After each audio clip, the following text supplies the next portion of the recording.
Welcome to the channel, guys. We are back again, and today I'm going to be doing 7 fragrances, 7 notes, so stay tuned for that. If you like fragrance reviews, top 10 lists, clone comparisons, first impressions, hit that subscribe button for more great content. So I saw this video on Mark's Aussie Fragrances channel. Now, he didn't start it. I forget who he said started this whole series, but I think he said he stole it. And I'm going to steal it from him because he kind of left it as an open tag. And, you know, this is always fun to think about notes that I really enjoy and some of the fragrances that I think really highlight that note really, really well. So, I'm going to start with vanilla. Now, you know, I like vanilla, but it really depends on how it's done. Vanilla can be an amazing, amazing note. It can also be a little bit too overpowering if done wrong or cloying. But there are some fragrances, and specifically I should say a certain type of vanilla that I really love. That's Madagascar Vanilla. Now, usually I don't think about where a certain note comes from, but this one I find, at least in the fragrances that I've smelled it in, smells very much different from vanilla you get in other fragrances. Really good example of this is Wicked Good. And this is probably one of my favorite vanilla fragrances of all time. It's not my favorite from Gallagher, but I do really like it. Opens up very chocolatey, and the dry down is one that vanilla definitely takes the center stage, and it becomes this beautiful, almost like a toasted marshmallowy vanilla kind of vibe that's just very, very comforting and very, very enjoyable. Another good one that's a lot cheaper is Felt Nuit. Now, this one opens up a little bit different. It's very woody, spicy, but in the dry down, again, you get that really toasted, soothing, calming vanilla vibe. I was a little bit surprised because Madagascar Vanilla is the most expensive kind of vanilla. I mean, Mansera, I do really like them. They have a lot of great fragrances, but I don't always think of them as including or having, you know, the highest quality notes. But here, they certainly do, and if it's not real Madagascar Vanilla, it certainly smells a lot like it. So those two fragrances have a very similar dry down, and man, I love them both. Just very enjoyable, very sweet, sensual, and very comforting. Yeah, love that one. Next note, plum. Now, there's a lot of fragrances I could put here, even though I think plum isn't the most the most common note in fragrances. It is one that is overlooked quite a bit, but it has this really nice, unique kind of smell to it that I really, really enjoy. I'm going to actually give you 2 for this one as well. First one, Rosé All Day, or Rosé All Day, another Gallagher. Now, I obviously love gourmand fragrances, and I wanted, you know, the problem with gourmand fragrances is not really a single note that I like. I like it when they smell like a nice dessert treat. Now, this one smells like an apple pie, but it has a plum note in it that's quite prominent in the opening, and it just adds this really nice character, nice dimension. Again, like I said, it's this very unique fruity smell that you don't really get with other fruit notes. And another really good plum one is Single Malt. Great boozy fragrance that has this really nice syrupy plum in it that I actually really, really enjoy. That one smells like a really nice rye whiskey, has a little bit of a smoky woodsiness in it as well, but it's also a fantastic fragrance. So that is the second note, plum. Third note, leather. You know, this one was kind of hard to really, really pick. But again, you know, I'm going to give you guys 2. I'm just going to keep going along with 2, I think. So you get 14 fragrances this time. So jumped ahead of myself.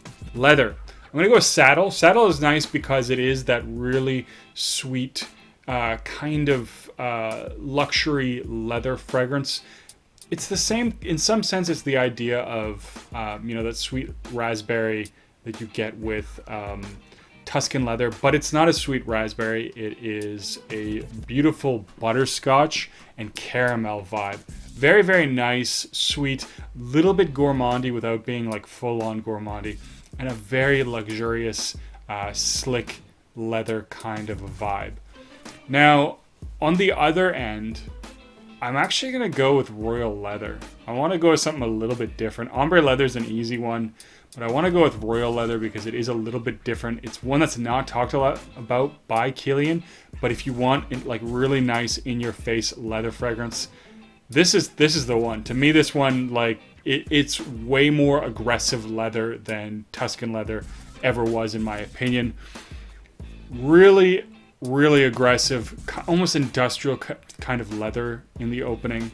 It does dry down to a bit more of a woody base. What's actually really interesting is I think the oud, something about the oud, maybe there's patchouli in it, I'm not sure. But in the opening, I get a little hint of chocolate too. It's really quite interesting. But leather and oud in that one, and it's really, really aggressive. It does tone down a lot as it starts to dry down, but it is a really, really nice fragrance. And for those who really love the smell of leather, it does have that really high quality leather smell to it, so it is a really, really nice one. Now, next one, I'm gonna go with tobacco. So I did mention that already. I'm gonna go with tobacco. So first one, Fan Your Flames. I love this one because it is a boozy tobacco fragrance, but for me, it is actually mostly tobacco. Tobacco is way stronger. There is rum, there is coconut. It adds this nice sweetness to it, adds a little bit of a booziness to it. But to me, the tobacco is always in the forefront of that one. So it is this really, really nice. It is a bit of a dry tobacco. And it also has this quality to it. It almost makes it feel like the tobacco is actually lit. There's something about it that, if you think about, somebody smoking a pipe, and when there's just a little bit of the sort of charcoal that's still burning a little bit, but not full on fire. That's kind of the feel that this gives me, and it has this really, really high quality feel to it. Very luxurious, very beast mode. So I usually go 2 or 3 sprays, and that one's very, very strong for me. Lasts all night. Really strong projection. It is a great fragrance. And the next one, I'm going to go with Felt Nuit. That probably won't surprise too many people. This one is like anise and cocoa and tobacco. So really, really nice tobacco fragrance. It has 2 kinds of tobacco absolute in it. Very, very nice, thick, full tobacco. It opens up with this huge dose of like a black licorice smell, moves into this really nice, sweet, fluffy kind of tobacco, very full again. And it doesn't smell anything like, say, Fan Your Flames. It's definitely not this dry type of tobacco, not a pipe tobacco either that you get in like Pure Havana or something, or some of the clones of that one. It is a lot more of its own fluffy, marshmallowy thing. Very nice, has a hint of cocoa in there, gives it a little bit of a, especially in the opening, a little bit of a chocolatiness. Really, really nice. Next one, I'm gonna go with rum. Now rum is a note that's used in a lot of boozy fragrances, and it's used in boozy fragrances that even aren't supposed to smell like rum. So I think single malt has rum in it, even though it's supposed to be a Scotch whiskey. But Straight to Heaven, first one. This one is just such a beautiful, woody, boozy fragrance. And that's mostly what I get from it. It does have a little bit of sweetness, but one of the things I like about it more than the Extreme, although I do like the Extreme as well, I own the Extreme, is that it has a much more woody base to it. Whereas the Extreme is a lot of booziness and a lot of vanilla. This is a lot of booziness and a lot of woodiness with some vanilla. But very, very alcoholic in the opening. Seriously smells like somebody poured some rum on you when it first opens up and dries down. This beautiful, clean, woody smell. Very nice, and I think the rum gives it this sort of cleanness to the woods. Next one, Side Effect. This one is so boozy that I actually smell it sometimes as being a little bit aquatic, just because that booziness sometimes gives me this aquatic feel.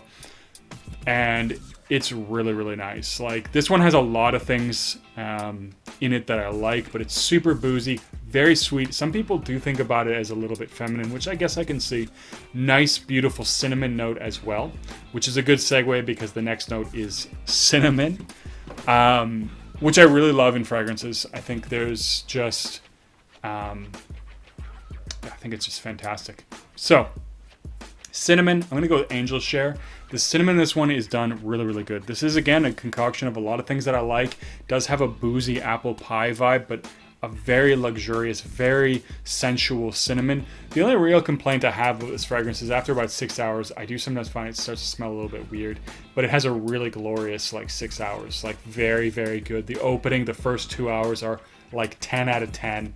The rest of the time, up until about that 6 to 7 hour mark, I'd give it like a 9 out of 10. And then it starts to, sometimes I get this kind of a little bit latexy, fluffy, weirdy kind of vibe. But it is ultimately one that I really, really enjoy. And like I said, for that first 6 hours, it's absolutely amazing. And yeah, it lasts longer, but I don't know. It's not so great after that. I know that's weird, but it's good enough on that first 6 hours that for me it's worth it, and it's great. And usually when I'm going to wear that fragrance, 6 hours is more than enough for it to be lasting for when I'm going out or whatever. Now for cinnamon, the next one, I think I'm going to actually have to go with Wajan. Love Wajan. First niche fragrance I ever bought, I think. First Parfums Demarli that I ever tried, and I love the cinnamon. I know it's also kind of like Angel Cher and Ambre Narguile, but it's just really, really luxurious fragrance. To me, that one is absolutely class in a bottle. Good projection. A lot of people actually, and I kind of feel like it too, I think it's a really good Christmas fragrance because it does kind of have that festive dessert treat kind of smell to it, where it doesn't smell as full on apple pie as say Rosé All Day, or even sometimes Kilian Angel Cher. I think because of the cognac, I get a little bit more of an appley vibe. This one has osmanthus in it, which does smell a little bit fruity sometimes, but to me that's drowned out by the honey and the cinnamon. And those two things are the key players in that fragrance.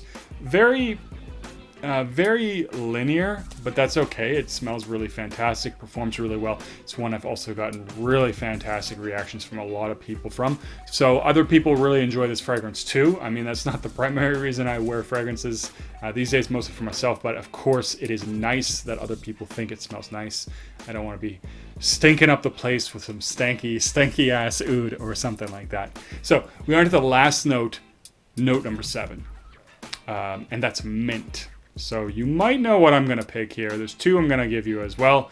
That is going to be Sedley by Parfums Demarli. This is a really beautiful, fresh fragrance, very effervescent in the opening.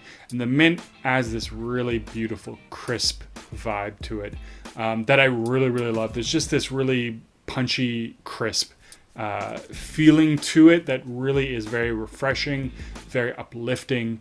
And, this one has these really nice, fresh, citrusy elements that do actually last quite a long time. I'd say that really bright opening lasts 3 or 4 hours before it turns into a much more woody fragrance. Does have a woody dry down that lasts, into that 8-hour mark at least. And the 2020 for me is crazy beast mode, especially for a fresher fragrance. I actually...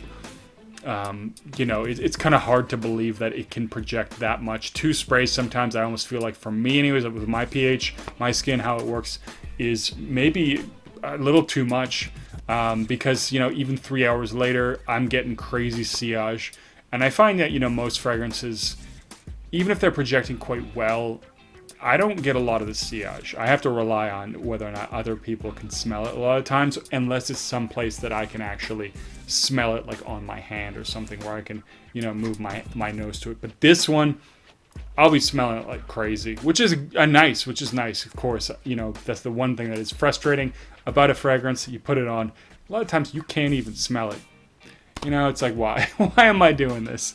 But do it we must. And the next one, the last one, I'm going to go with Viking. Viking is nice the way the mint is done in this one because it's really contrasted with a really nice spicy kind of pink pepper. So it has this very spicy vibe in it that opens up, a little bit fiery, but then it has this mint which adds this icy kind of cooling dimension to it, and it has that kind of clash between the hot and the cold. And the way they've done it, I think it works really, really well. It is, of course, a very classy, modern kind of barbershop fragrance. It also has rose in it, and the rose actually works really well. It's not too strong. It's just a little bit of a subtle rose as you move into the mid and dry down of this fragrance, but it is a very nice sort of fiery, spicy, minty, cooling kind of fragrance. And I love that contrast that Creed has actually managed to do there. And, it is probably, along with Aropa, my favorite Creed fragrance. So that's it. That's actually 14 fragrances. Why not a little bit more, right? But 7 notes, 14 fragrances. Leave a comment down below. Maybe some of your favorite notes, some fragrances that you think really embody those notes really, really well. Let me know. And as always, don't forget to like and subscribe. I'll see you guys in the next video.